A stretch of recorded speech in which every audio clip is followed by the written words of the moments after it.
여러분, 교회는 그리스도의 몸입니다. 만약에 예수님께서 지금 여기 계시다면, 지금 현재 이 자리에 계시다면 뭐 하시겠습니까? 우리 시대에 살고 있으면 뭐 하실까요? 당연히 예수님은 복음 전합니다. 끊임없이 복음 전합니다. 두 번째 하시는 일이 뭘까요? 말씀을 전파하셔요.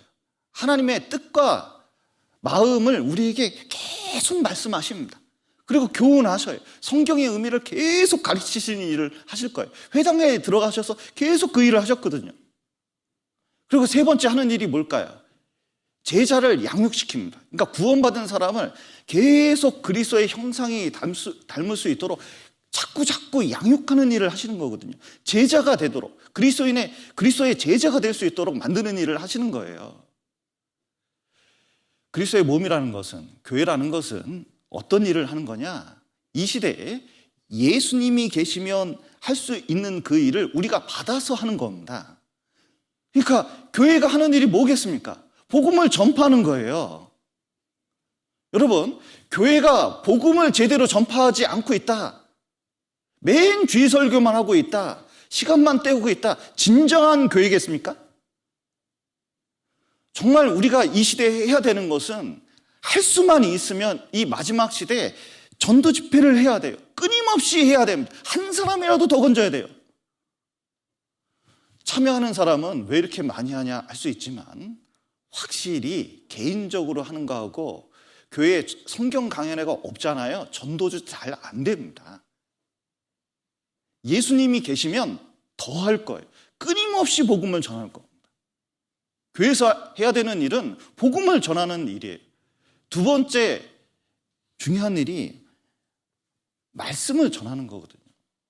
여러분, 이 시대에 진짜 중요한 것 중에 하나가 말씀 전하는 겁니다. 이 교회를 통해서 말씀이 나가는 거거든요. 여기 한번 요한 1서 한번 보시죠. 2장 27절. 너희는 주께 받은 바 기름 부음이 너희 안에 거하나니 아무도 너희를 가르칠 필요가 없고 오직 그의 기름 부음이 모든 것을 너희에게 가르치며 또 참되고 거짓이 없으니 너희를 가르치신 그대로 주 안에 거하라. 예, 주 안에 거하라. 교회 안에 거하라. 이렇게 말씀드릴 수 있습니다. 몸된 교회 안에 거하라. 그러면 기름 부음, 성령을 상징하죠. 성령께서 이 안에서 말씀을 가르쳐 줍니다. 다른 교훈, 뭐 심리학이든 세상에 수많은 자녀들을 가르치기 위해서의 수많은 책들도 나오고 뭐 그러는데, 결국 시간 지나 보면 성경 말씀이 옳다는 것을 확실히 알게 됩니다. 성경을 정확하게 하는 게 너무 중요해요. 그런데 이 말씀이 혼자 읽어서 되냐? 전도도 마찬가지입니다. 혼자 전도해서 되냐? 놀라운 것은 초창기에 이현 목사님과 우정호 목사님 간증을 제가 직접적으로 계속 들을 때가 있었거든요. 이현 목사님께서 3년 동안 혼자 전국 방방곡곡을 돌아다니면서 진짜 열과 성을 다해가지고 전도를 해봤습니다. 놀라운 것은 결과가 한 사람도 구원을 못 받았다는 거예요. 우정호 목사님도 그렇게 말씀하셨습니다. 대전에서 혼자 이렇게 해봤더니 구원의 역사가 안 나타나는 거예요. 수양회를 하고 전국에서 모여들기 시작하니까 점점 구원의 역사가 나타나는 겁니다. 교회로 모였을 때 전도가 되는 거예요. 말씀도 마찬가지입니다. 성령이 교회들에게 하는 말씀을 들을지어다. 요한계시록 보면 교회마다 계속 그 말씀을 하셔요. 기름 부음이 성령께서 우리 시대에 우리에게 직접적으로 어떻게 통해서 우리에게 교훈하시느냐? 교회를 통해서 내게 말씀하고 계신 거예요. 그러니까 그것을 직접적으로 들을 수 있도록 교회에 참석을 하지 않으면 들을 수가 없어요. 여러분, 만나가 어디에 떨어졌는지 아셔요? 출애굽 당시에 만나가 이렇게 내리지 않았습니까? 어디에 내렸습니까?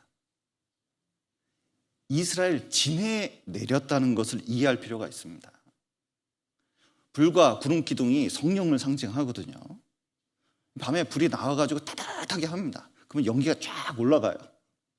그러면은 이 사막 기후라서요, 이제 해가 뜨면서 추운 날씨에 구름이 올라가서 데워졌다가 이 구름 같은 게 형성이 됩니다. 그러면 해가 딱 뜰 때쯤 되면요, 갑자기 이슬과 함께 쫙 내려요. 뭐가 내릴까요?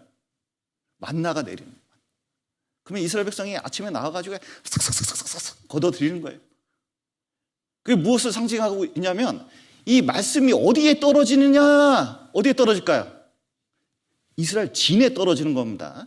지금 이 시대에 내게 주는 말씀이 어디서 구원받은 무리를 통해서, 교회를 통해서 이게 떨어지는 거예요. 그것을 싹싹싹싹 긁어가지고 내 거로 만드는 게, 이게 공급을 받는다고 할 수가 있거든요. 여러분, 신앙생활은 공급받는 생활이에요. 하는 거 이전에 교회를 통해서, 하나님을 통해서 내가 공급을 받아야 되거든요. 말씀의 공급을 받지 않으면 신앙생활을 제대로 할 수가 없습니다. 그래서 여러분, 구원받은 것도 말씀으로, 신앙생활도 말씀으로 이루어지기 때문에 교회를 통해서 말씀을 들으려고 노력할 필요가 있어요. 이제 여러 가지 온라인으로 또 유튜브로 말씀을 이제 듣게 되는데, 온라인으로 듣는 것은 한계가 있다는 걸 좀 꼭 깨달으셨으면 좋겠습니다. 첫 번째, 온라인으로 들으면 자세가 바르지 않아요. 진짜 말씀을 들을 때 자세는 너무 중요한 거예요. 그런데 아무도 안 보는데 모니터 켜놓고 이렇게 있으면서 자세 바로 잡는다는 게 쉬운 게 아닙니다. 하나님을 기억하고 하나님 앞에 나오는 자세로 들으면 확실히 달라요. 그리고 교회당에서 들을 때도 잘 듣는 게 필요합니다. 이것을 사람의 말이 아니라 하나님이 여기 서 계시다고 생각하고, 그리고 듣는 거예요. 저도 말씀을 전할 때 어떻게 하냐면, 항상 하나님 아까 성도들 사이에 서 있다고 생각을 하고, 그리고 이 자리에 항상 저 뒤에 앉아가지고 예수님께서 여기서 외치는 모습을 늘 상상하면서 합니다. 그리고 그 마음이 무엇인지 그것을 어떻게 해서든 전하려고 하는 거거든요. 그렇기 때문에 자세는 굉장히 중요한 거예요. 그리고 교회를 통해서 듣지 않으면, 온라인으로 들으면요, 이게 골고루 먹지를 못합니다. 필요한 것을 쭉 교회를 통해서 하는데 자기 필요한 것을 자꾸 듣게 돼요. 그래도 온라인 들으면 직접성이 없습니다. 여러분, 내장산이 얼마나 좋은지 아셔요? 정읍에 내장산이 있는데 경치가 너무 아름다워요. 봄, 여름, 가을, 겨울, 특히 겨울이 얼마나 눈이 왔잖아요. 그럼 바로 내장산으로 달려가요. 하얀데 그 아름다움은 이루 말할 수가 없어요. 근데 사람도 안 와요. 우리 자매 둘이서요, 쫙 다니면 그 아름다움은 이루 말할 수가 없어요. 그래서 사진을 찍습니다. 그리고 다른 사람에게 보내요. 쫙 보냅니다. 그러면 직접 본 거하고 사진으로 본 거하고 똑같을까요? 다를까요? 이거 겪어봐야 돼. 진짜 말을 표현할 수가 없어요. 직접성은 완전히 다른 겁니다. 여러분, 설교도 직접 듣는 거하고 한 칸 있는 거하고 차이가 나요. 진짜 그렇습니다. 첫날 와가지고 이 칸막이가 없더라고요. 너무 놀랐어요. 근데 해보니까 없는 게 진짜, 요것도 벽이야 보니까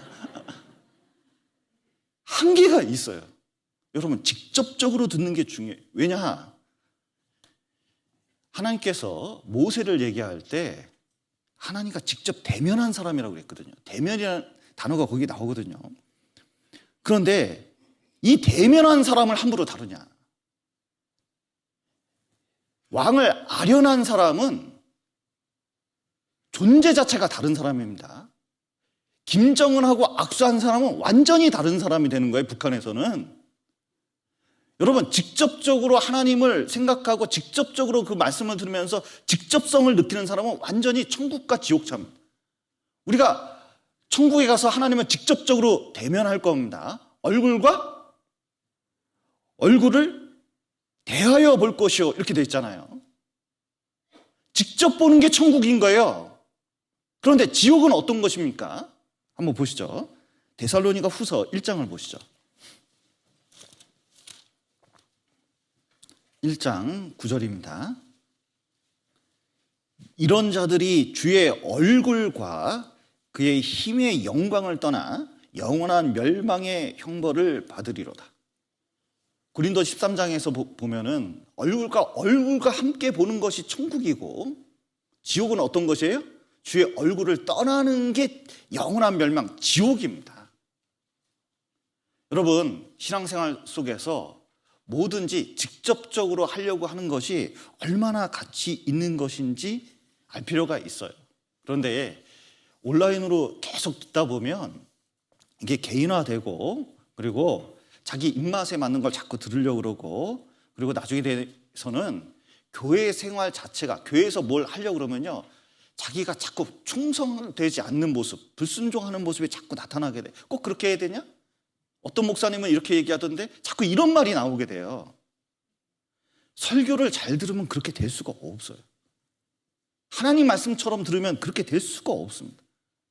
그것은 성경에서 가르치는 신앙이 절대적으로 아닙니다. 그래서